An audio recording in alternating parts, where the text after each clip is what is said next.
Hello students, welcome to Momina maths classes. Last video में हमने stereographic projection के बारे में पढ़ा था।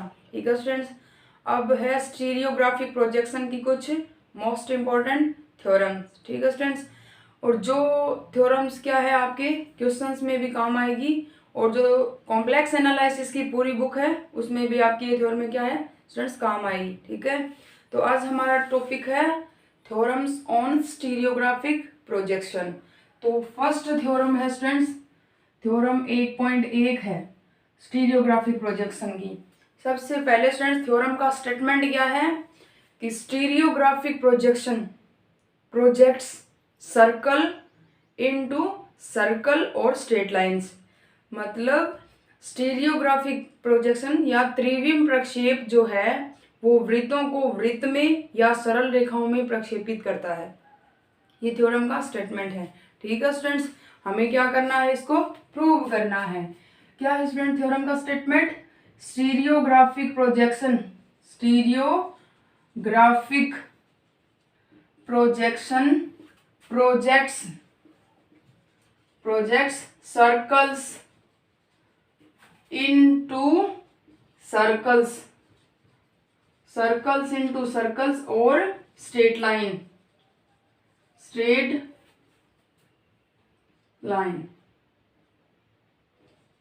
ठीक है स्टूडेंट्स, ये थ्योरम का स्टेटमेंट है जो हमें प्रूव करना है। मतलब त्रिविम प्रक्षेप क्या है, वृत्त को वृत्त में प्रक्षेपित करता है या सरल रेखाओं में प्रक्षेपित करता है, ये हमें प्रूव करना है। ठीक है स्टूडेंट्स, स्टीरियोग्राफिक प्रोजेक्शंस के बारे में मैंने आपको लास्ट वीडियो में अच्छी तरह से कवर करवाया था। ठीक है स्टूडेंट्स, उसी स्टीरियोग्राफिक प्रोजेक्शन का हमें यूज करना है।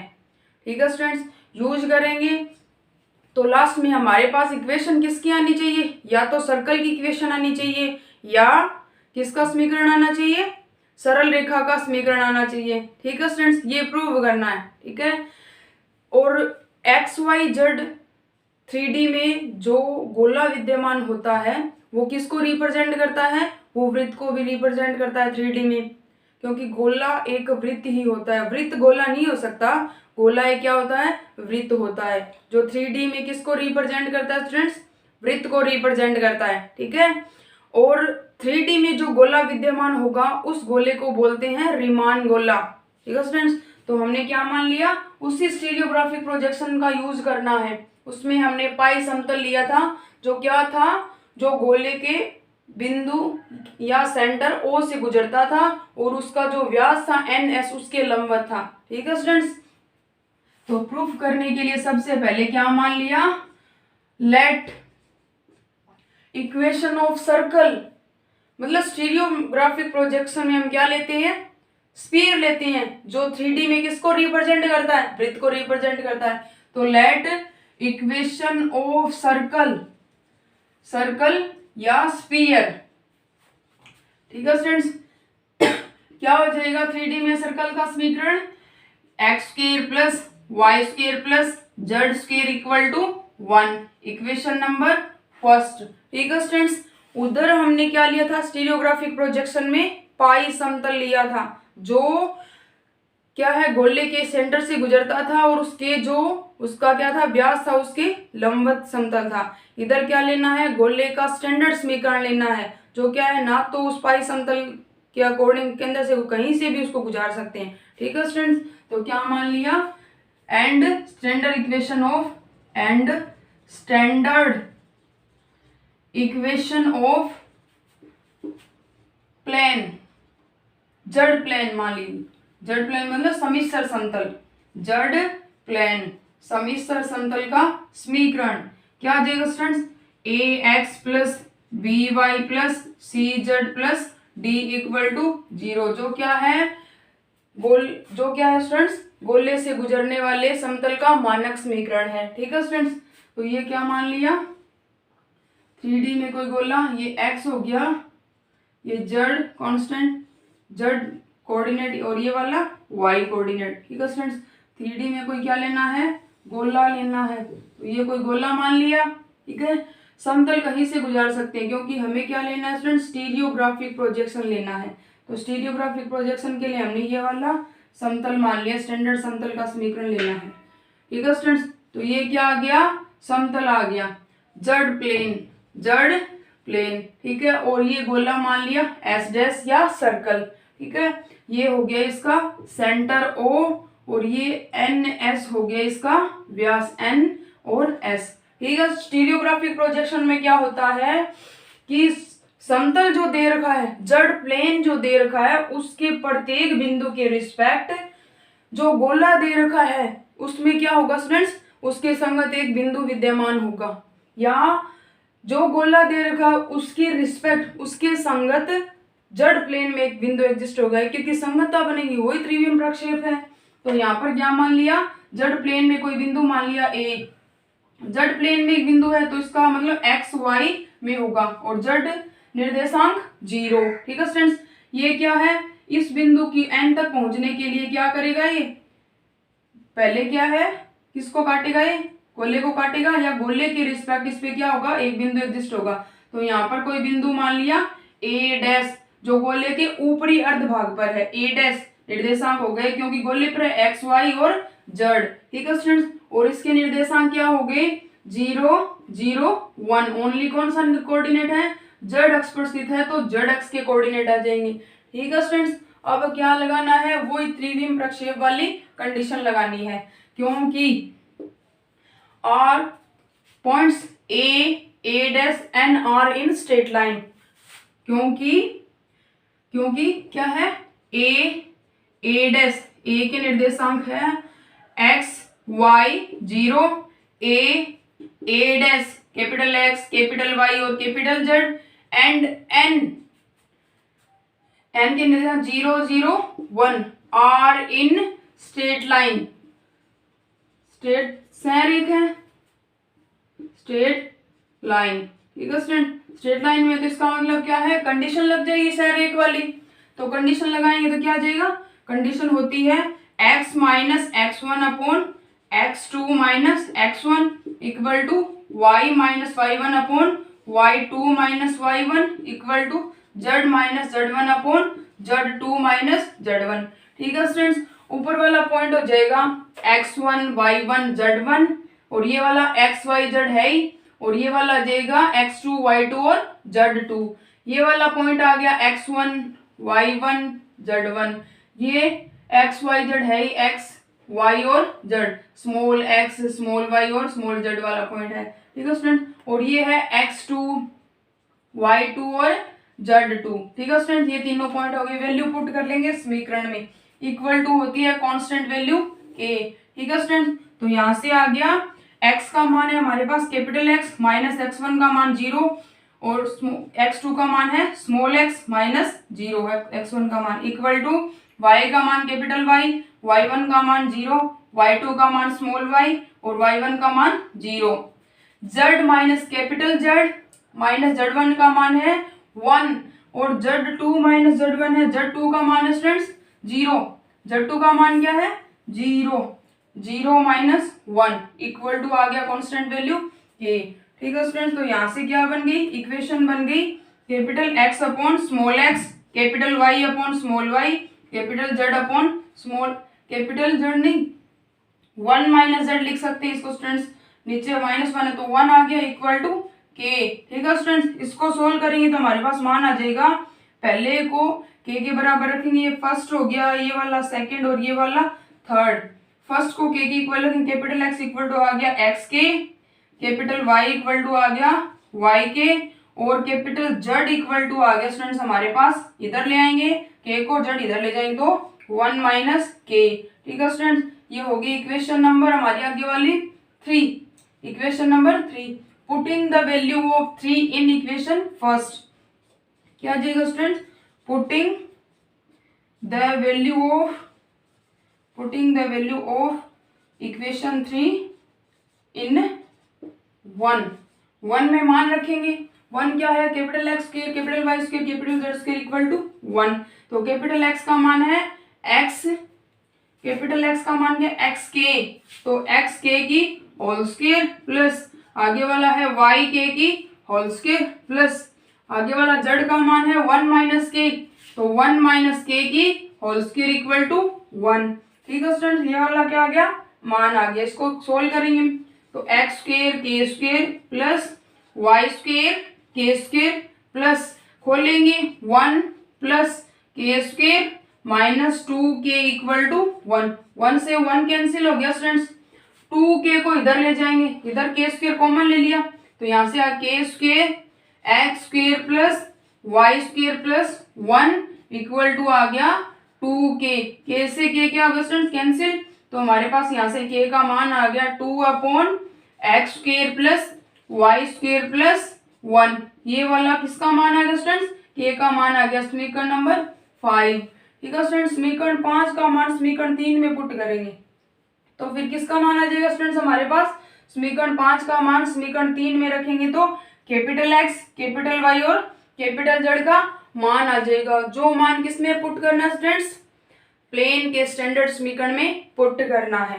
तो क्या आ जाएगा स्टूडेंट्स हमारे पास, putting the value of equation 5 in equation 3, putting the value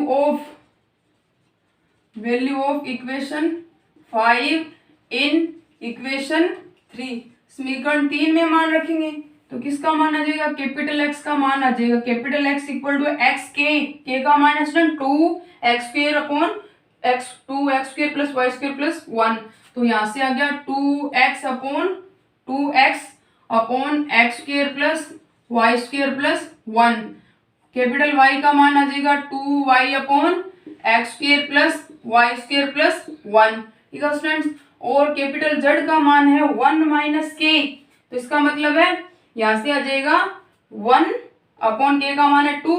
तो यहाँ से क्या बच गया स्टूडेंट्स, माइनस का 2 है तो माइनस का 1 बच जाएगा, जिसका मान आ जाएगा x square plus Y square minus 1 upon x square plus Y square plus 1।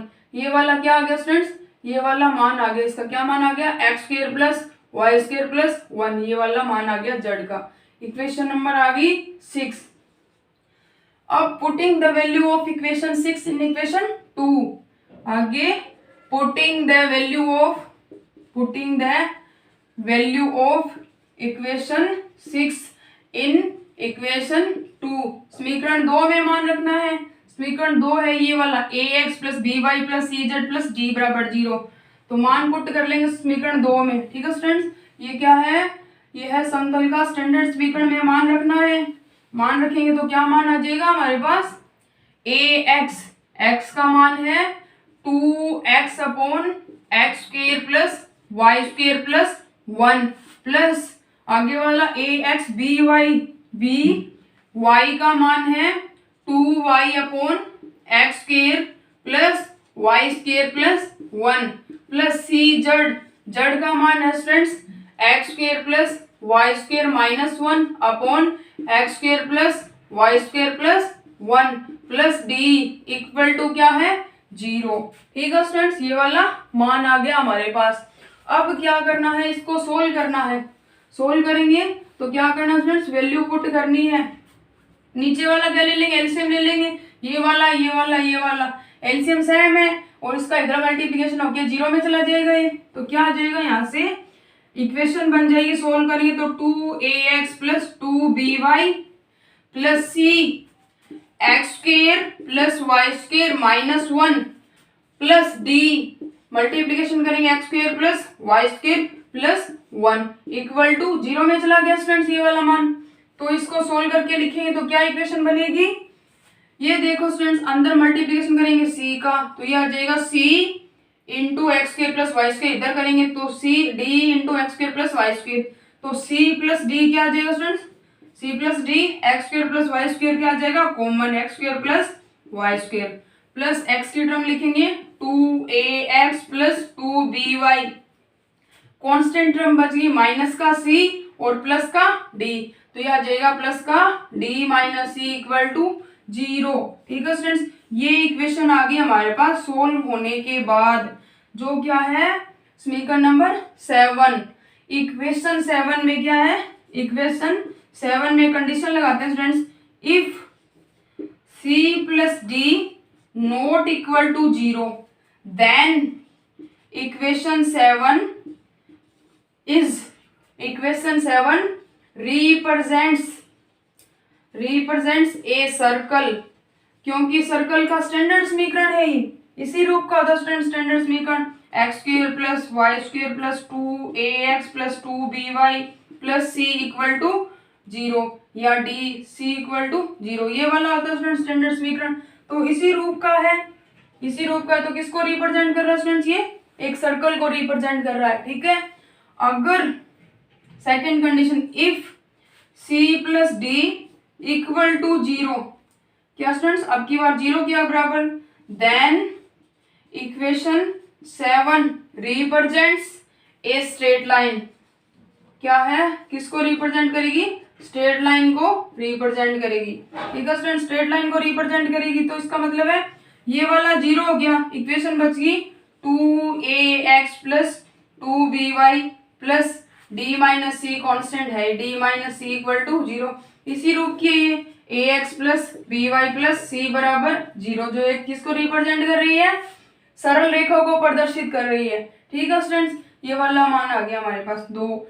क्या है कि सर्कल्स जो है उसका त्रिविम प्रक्षेप जब हम लेते हैं तो वो किसको प्रदर्शित करता है, सर्कल को या एक सरल रेखा को प्रदर्शित करता है, ठीक है स्टूडेंट्स। और कंडीशन लगाते हैं, यदि हमने जो समतल लिया है ये वाला समतल, अगर ये वाला समतल जो है जड़ प्लेन ये जो है वो क्या ले, त्रिविम स्टीरियोग्राफिक प्रोजेक्शन वाला जो समतल हमारे पास था पाई, उसके समांतर समतल लें, तो उस कंडीशन में a और b का मान क्या हो जाएगा स्टूडेंट 0, तब a बराबर 0 और b बराबर 0, तो उस कंडीशन में क्या आ जाएगा, a का मान 0 b का मान 0, तो इक्वेशन बचेगी c plus D x square plus Y square plus इधर लेके जाएंगे तो यह जाएगा c माइनस डी, ठीक है स्टूडेंट्स, ये वाला इक्वेशन बन गया। उस कंडीशन में इक्वेशन किसको रिप्रेजेंट कर रहा है, सर्कल को ही, और कौन से सर्कल का समीकरण है ये, केंद्रीय वृत्त का समीकरण है, ठीक है स्टूडेंट। किसको रिप्रेजेंट करेगा, सी प्लस डी, आगे ले जाएंगे तो ये बनेगा x square plus Y square equal to C minus D upon C plus D, ये कोई मान आ गया। ये क्या स्टूडेंट्स, एक सर्कल का समीकरण है जिसका सेंटर क्या होता है, मूल बिंदु, क्योंकि सेंटर जिसका मूल बिंदु हो वो x square plus Y square equal to क्या होता है स्टूडेंट्स, ए स्क्वायर। इस तरह का समीकरण होता है जहां पर एक्स का गुणांक और वाई का गुणांक क्या है, कांस्टेंट 1 है, तो ये किसका रिप्रेजेंट कर रहा है, केंद्रीय वृत्त को रिप्रेजेंट कर रहा है। जब क्या ले, समतल जो है, जो स्टीरियोग्राफिक प्रोजेक्शन वाला हमारा समतल था उसके समांतर समतल ले, उस कंडीशन में ये वाली कंडीशन आती है हमारे पास। 4 नंबर, यदि इफ जड़ plane is passing through NS, अगर NS से गुजरे, मतलब S से गुजरे ये वाला समतल जो है वो क्या है, जो स्टीरियोग्राफिक प्रोजेक्शन का स्फीयर था उसके उत्तरी और दक्षिणी ध्रुव से गुजरे ये समतल, तो उस कंडीशन में C बराबर 0 एंड D बराबर 0, उस कंडीशन में C और D का मान 0, तो क्या आ जाएगा, वही 2ax plus 2by equal to 0, तो उस कंडीशन में हमारे पास समीकरण आ जाएगी 2ax प्लस 2by बराबर 0। तो ये किसका समीकरण है स्टूडेंट्स, एक सरल रेखा का समीकरण है, ठीक है स्टूडेंट्स। ये आगे वाले समीकरण नंबर 8 हो गई और ये समीकरण नंबर हमारे पास 9 हो गई। समीकरण 8 तथा 9 से प्रदर्शित होता है कि जो स्टीरियोग्राफिक प्रोजेक्शन है सर्कल्स का वो क्या है, किसको रिप्रेजेंट प्रोजेक्ट्स किस में करता है, सर्कल्स या स्ट्रेट लाइन में प्रोजेक्ट्स करता है सर्कल्स को, ठीक है स्टूडेंट्स। यही प्रूव करना था, most important stereographic projections theorem, ठीक है स्टूडेंट, जो आपकी कॉम्प्लेक्स एनालिसिस की पूरी बुक में काम आएगा, ठीक है स्टूडेंट्स। Thank you.